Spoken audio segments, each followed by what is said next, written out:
त्या नवजात बाळाच्या पोटात एक नाही तर 2 निघाले मृत कर्भक. त्या 3 दिवसीय बाळावर अमरावती येथे यशस्वी शस्त्रक्रिया. बाळाच्या पोटात बाळ असलेल्या बाळाची यशस्वीरित्या शस्त्रक्रिया, बाळ सुखरूप.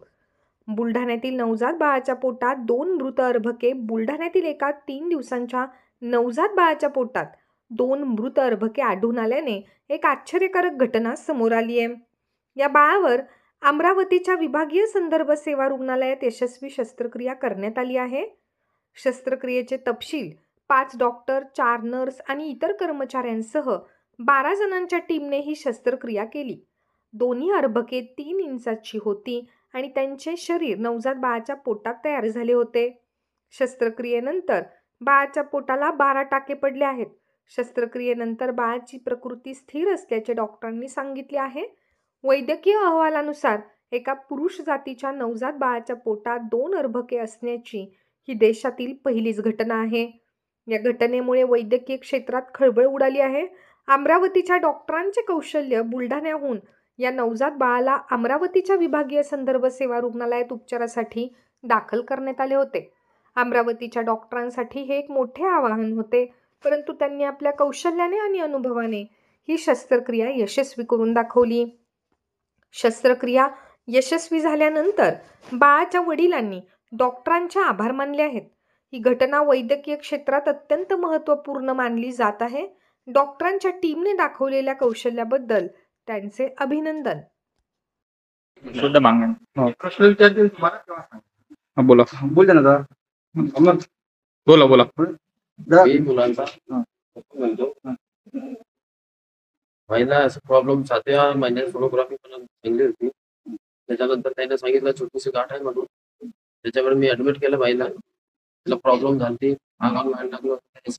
डॉक्टरने त्याने कोणी दवाई दिली आणि घरी पाठवून दिलं सुट्टी करून. त्याच्यानंतर डबल ऍडमिट केला बाईला बुलढाणा. तिथं डॉक्टर अग्रवाल यानं बाईचं सिजर केलेलं आहे. पहिले 2 सिजर असल्यानंतर त्या डॉक्टरचा मी अभिमान मी करतो आणि लई उपकार मानतो की त्यानं माझ्या बाईचं जीवन वाचवलं. आणि इथं हॉस्पिटलमध्ये पण डॉक्टर लोकांना माझ्या मुलगाचं जीवन वाचवलं. 2 मुलं काढलं. त्याच्याबद्दल मी द्यायचं धन्यवाद. आणि सरकाराशी विनंती करतो की अशा हॉस्पिटलसाठी काही ना काही सुविधा करायला पाहिजे. आणि अजून पुढे जर असं त्रास असला कणाला पुन्हा बाईला काही बी त्रास असला लेकराला त्या दवाखान्याची सुविधा अजून वाढायला पाहिजे आणि प्रत्येक पेशंट इथे इलाज व्हायला पाहिजे असं मी अभिनंदन करतो. मॅडम काय सांगणार, कशा प्रकारे शस्त्रक्रिया झाली, किती तास लागले, किती साधारणतः लोक होते, नेमकं काय होते त्यामध्ये?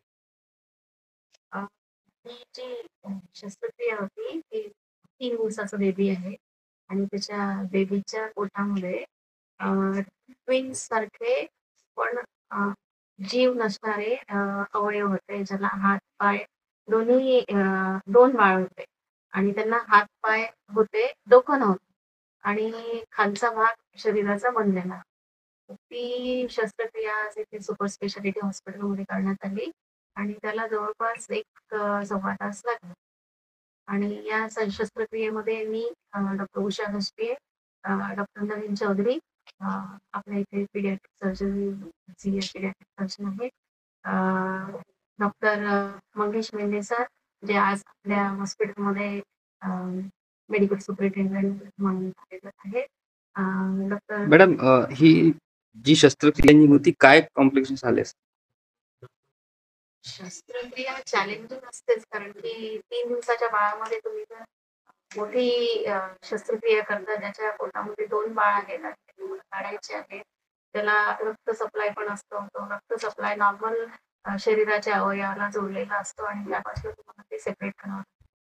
तर शस्त्रक्रिया एक तर छोटं बेबी असल्यामुळे, दुसरं त्याचे शरीरात पूर्ण मोठं बाळ असल्यामुळे आणि मोठी ट्युमर असल्यामुळे ते आपल्याला चॅलेंजिंग असतं. ॲनेस्थेशिया चॅलेंजिंग असतो, बाळाचं ऑपरेशन चॅलेंजिंग असतं.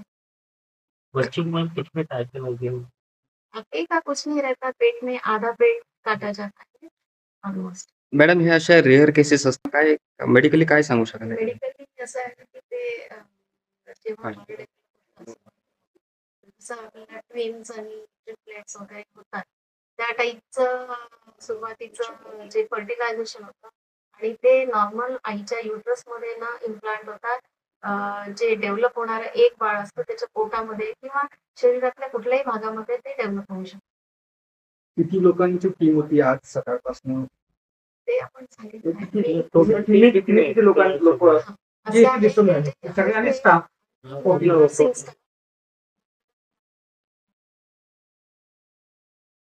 आता बाळाचे कंडिशन्स कसे आहेत, काय प्रोसेस आहे?